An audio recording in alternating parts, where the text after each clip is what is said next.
Last week was a moment to remember, a day that we have treasured in our lives, as we had to go through the life of a woman of inspiration and a woman of motivation. I personally have developed this passion to continuously go through the book that we were introduced to, Tafara. Today, just the beaming of the sun over my window reminded me that today again, it is that day. We couldn't wait. Yes.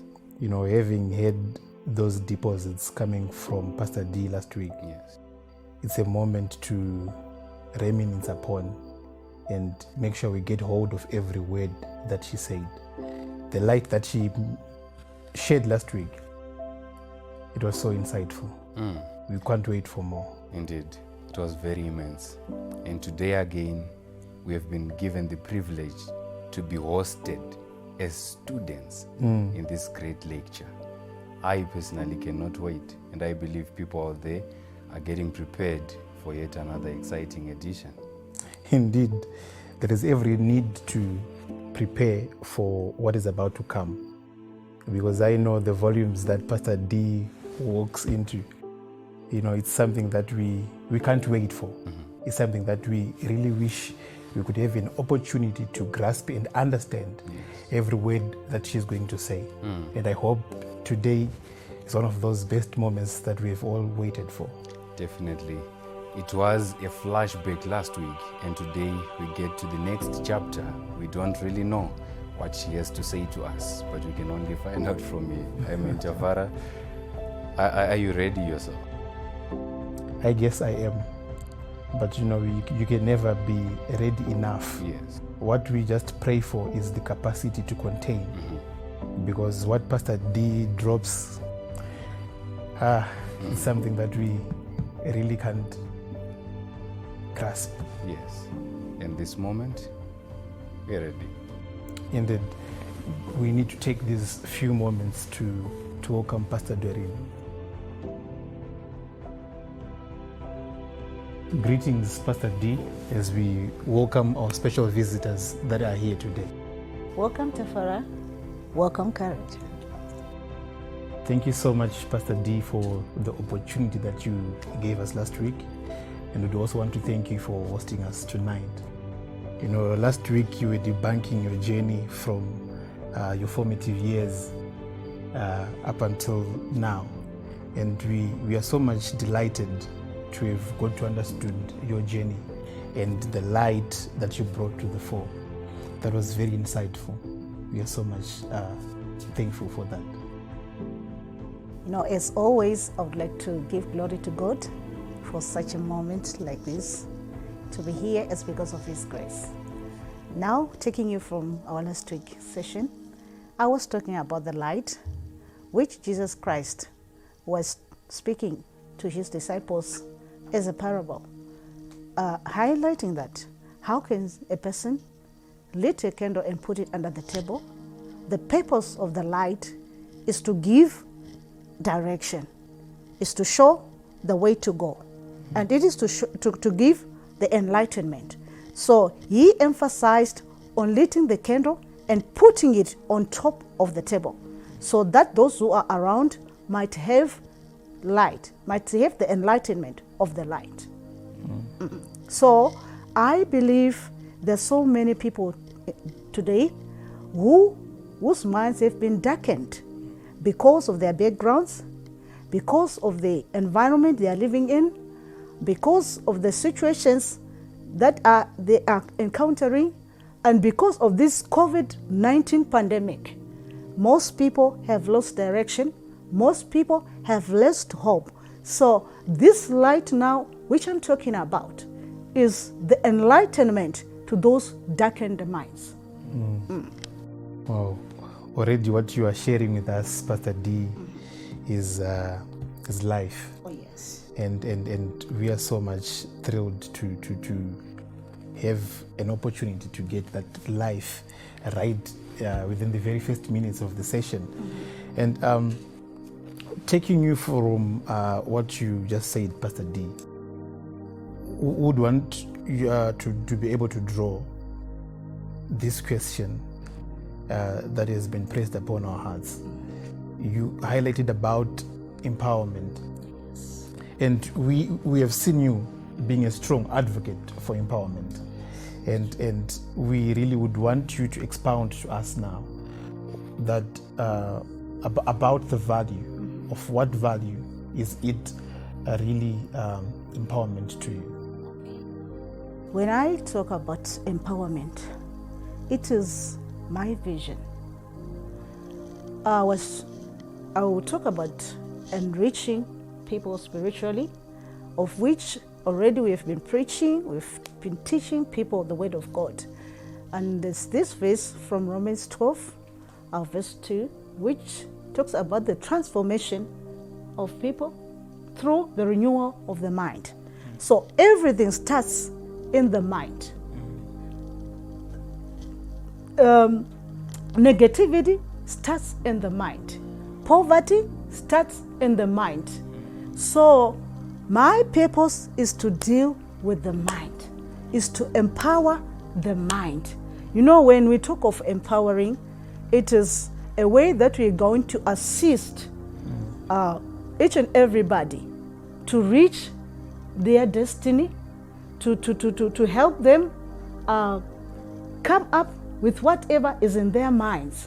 So this is the purpose why I am so much glued to this issue of empowerment. You know, people must benefit. People must learn that life is in the hands of the Lord. And His word says, I have given you power to make wealth. So some people think that if they go to work for somebody, they think that is the only way they will get better lives. But today I want to give somebody an enlightenment that self-empowering is far much better than going to work for somebody, because the Lord will bless the work of your hands. Self-empowerment is far much better than working for somebody. Oh, yes. That is so much already, Pastor Doren. Well, thank you so much for that one. They say necessity is the mother of invention, and I've always loved that saying. And we have seen from what you are just relaying to us that there's a need to empower the mind. It all starts from the mind. Yes. Now, our curiosity now lies in this question. Where do you personally draw the inspiration of this empowerment?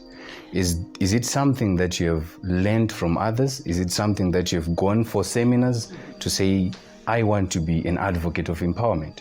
Or it's something that is inborn, like the leadership, like we learned last week? My mother has been a figure of inspiration to me. You know, she taught me from a very tender age how to use my hands. I have been emulating so many things from her. You know, she used to wake us up as early as 4 a.m. My mother was a vendor by then, and now she's late. You know, we would go to a place called Tenward along Bulway Road, those who know the place. Just opposite the place called Comfort.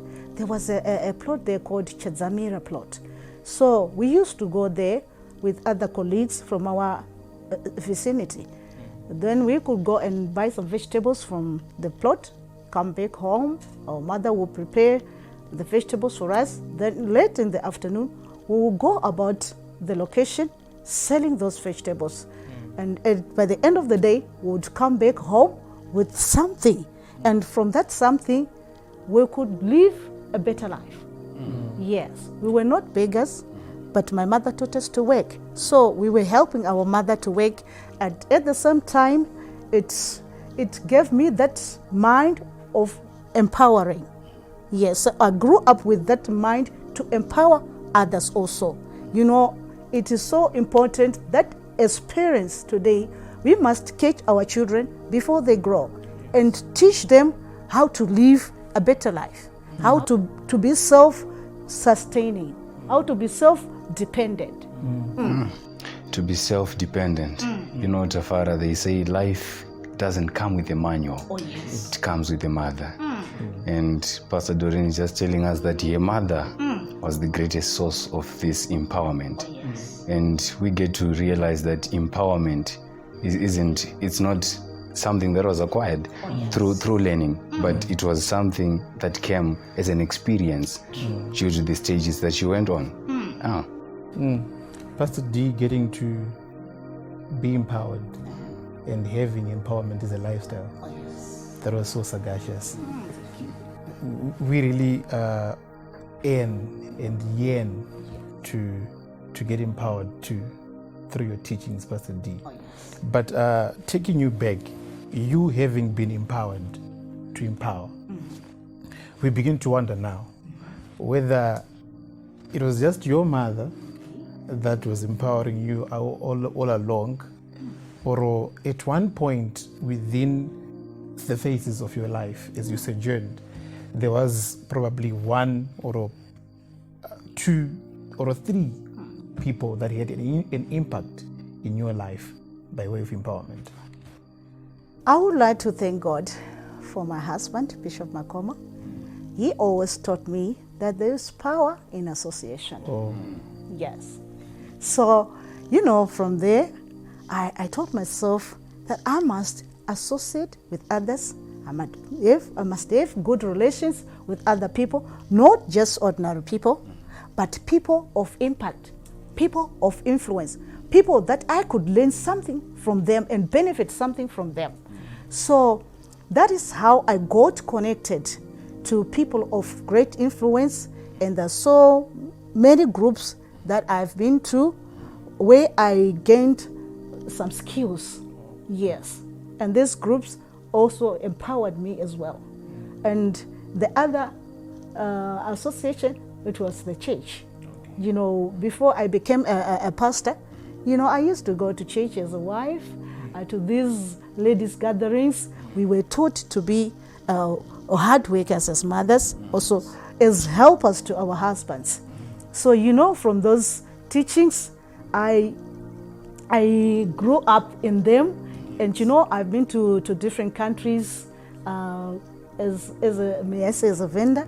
I've been to South Africa, I've been to Malawi, I've been to Zambia, and I've been to Mozambique on businesses. And it did not just come, but it came through associations. Wow. It came through associations. One thing that always draws me back, I love going back to everything that you say. And I love it so much when you mentioned Bishop Oliver Makomo. Oh, yes. He has been of so much influence to your life, and we are really grateful because personally, myself and Tafara, we also emulate so much from him. Oh, yes. Well, Pastor Doren, we have seen now that you have been with so many groups. You have associated with so many groups. You have worked with different people for you to get this much empowerment that you're talking about. And that alone signifies the importance of networking. And we really want you maybe to tell us more about the importance of networking and the value that you put in networking. The importance of networking now, as they transform lives. They teach us to be self-dependent. Yes. And they will give you a focus. When you don't have anything, when your mind is just idle, you tend to lose focus. You become somebody who is jealousy. You become somebody who is so envy. You become somebody who does not like others, who has malice. So, I've benefited quite a lot. The more you occupy yourself with something to do, you become open-minded. And I've benefited quite a lot. I've become a farmer, a small-scale farmer. I've learned to do some different things. I'm now into poultry. I also benefited some skills in detergent making, in drinks, and quite a lot of number of projects that I'm doing now. Definitely, we would want at one point, Coach C, to be able to get to attain these skills that Pastor D has got to attain. But maybe taking you back from what you just said now, maybe you can give us examples of the several groups, of the several networks that you have networked with, because the viewers would love to really have. Tafara, on that one, I really was already curious to know more about the specific groups, if there are any that gave you the empowerment. Because already I seem to be the only person left out here. There seem to be farmers already. He is a farmer and you are a small scale farmer. And I'm forced now to also acquire the skill from you. Yeah, you should. So definitely we really need to know the groups that also made the impact to your life. Okay, maybe I'll just name a few, not all of them. And the one which I got involved into at the very first time, it was the Table Charm network marketing business, which is based in South Africa. And there's also the iRaisers, which is a non-governmental organization thing. And there's also this third one, which is a farming group for women in Zimbabwe. It's called the Women in Agriculture Union in Zimbabwe. Yes. So that's where I got all these skills from and all these experiences from. So it is a very important, paramount importance that we should also have more desire to be workers and to get those skills. Oh, we have believed in the impartation of gifts. And I think it is that moment, Coach, where we have to believe in the impartation of skill from Pastor D. We are really looking forward to the impartation of those skills that you obtained.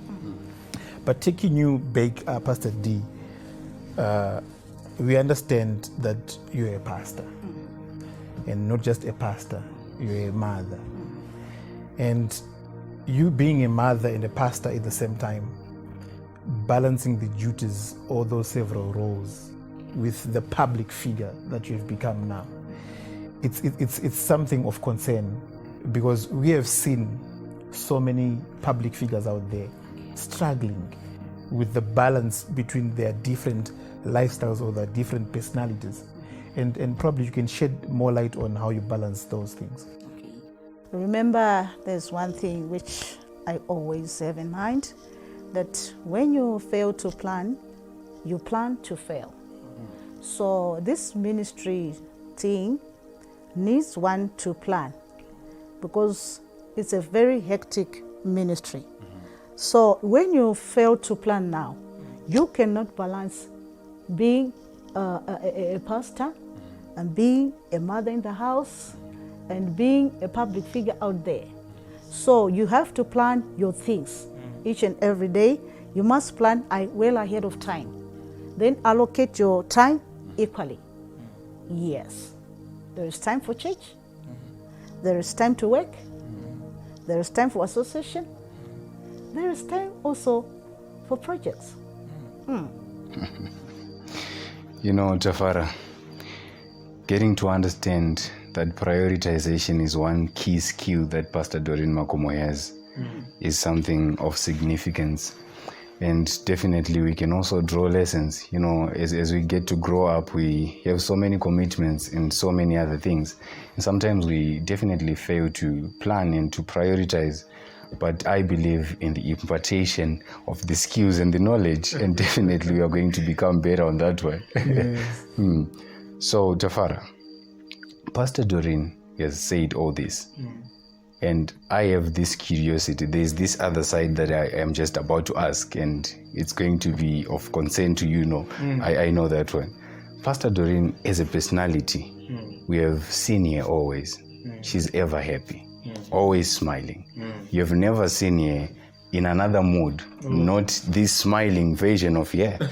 And Pastor Doren, if you can make us understand why it's that important, not only to yourself, we also need to partake of that. Yes. Maybe there's a blessing to it. Maybe there are benefits to it. You are always happy. There's always this joviality around you. And when we are around you, we feel the comfort. Yes. Why are you always that way? What inspires you? Is it Bishop Oliver Makomo? Are they your children? Is it the ministry? You are always happy. This has always been my nature, to be always happy.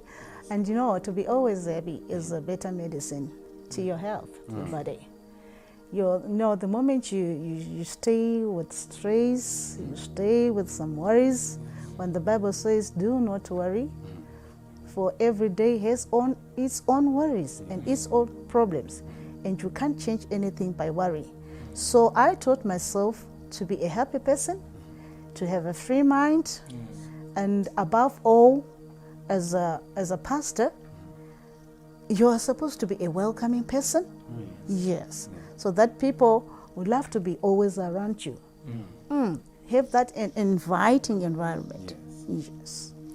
Indeed, we like it, Pastor D, when you make us to sit under your bosom this comfortable, because it is very rare to find such a person who is so welcoming as you, Pastor D, and we are grateful for that. But we've always been victims, if I may say. We've always been victims of several environments that have affected us in our growing up. You know, sometimes we fail to execute some of the duties that we are probably thought to have the opportunity or the ability to do. You might find a young girl or a young boy, probably my age, without that ability to do chores that are entitled for me to do. But would want you, Pastor D, to probably explain to us how you have managed to become that responsible at that young age, as you narrated from your ordeal. We noticed responsibility, which is one thing that affects us. We have been probably victims of irresponsibility. Yes. And would want to learn how to be responsible and how to manage our different times. It all boils down to us as parents. Our children must always learn from us. We must be role models of our children. So if our children are as a resemblance of our characters, yes, if they don't have anything to learn, they become what they are today. To be what I am today, it was because I had something to emulate. I had something to learn from my mother and my father too. So I encourage every parent that we do good. We teach our children the way to live, how they should be. When they are fathers and mothers, we must teach them to become responsible from these tender ages. We must learn to assign them some duties. When they are at home, they must learn to do some house chores. But now, us as parents, we spoil our children so much. And how do we keep that, Mama? Sorry. How do we keep that? How do we keep that probably latency from the parents? Because many a times that we find a lot of parents leaving that long robe to their kids, and sometimes parents pity their children in as much as they love them, but sometimes we feel that the love is just on the higher end. It's too extreme, if we may say. And also on the same note, in scenarios where there is really nothing to emulate from the parents, there are parents like that. They have nothing that is probably exemplary to their children. If you can also give some word of advice to such parents, it will be of great use. Okay. I would advise parents as me that let's not leave a room to spoil our children. Loving is not spoiling.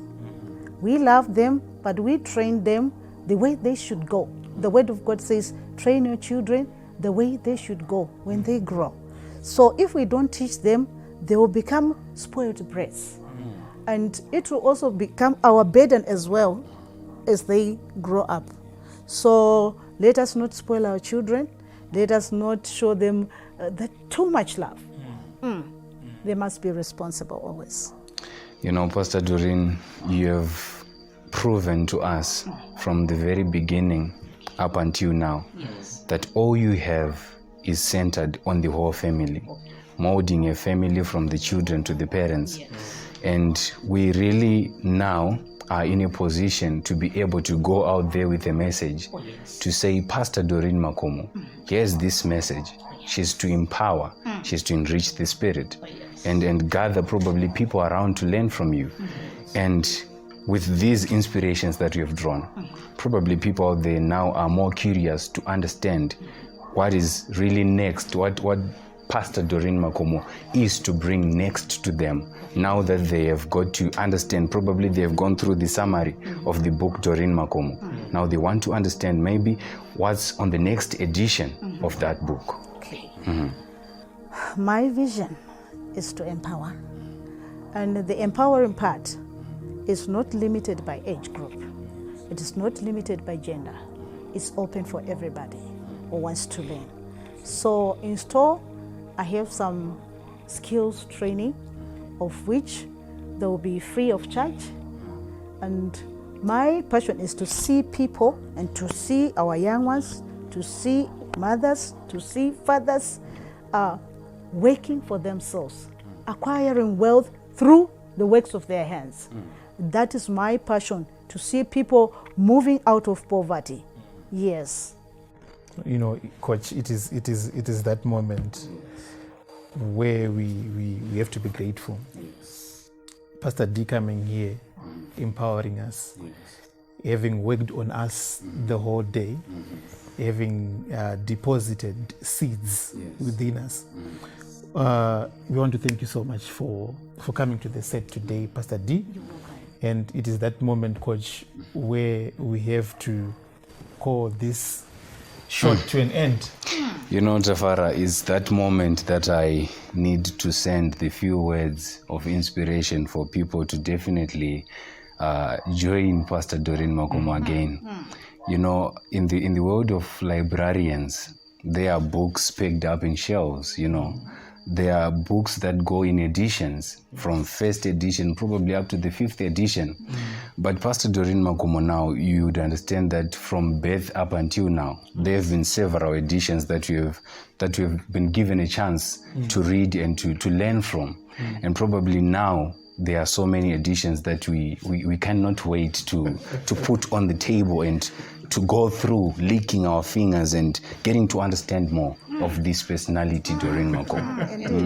You know, we even begin to wonder at what page, at which chapter that we are at currently, because from what she has narrated, from what she has deposited, from what she has given to us, you know, I think it's the whole year's syllabus that we have read from her. All you need to do is to make sure that you take your highlighters, you put them there, go through the chapters. What you love, highlight it, take it, pin it, leave it, dream it possible.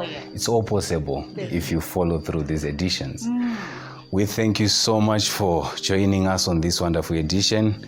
From us, Tafara Tangirai and Kare Chiriapenga, we've been highly honored to be students in this great lecture room, and make it a point that next time you see Pastor Doren Makomo coming, you definitely get your notebooks and sit back, relax, and get the skills. It's all about empowerment. From us, it's bye-bye time.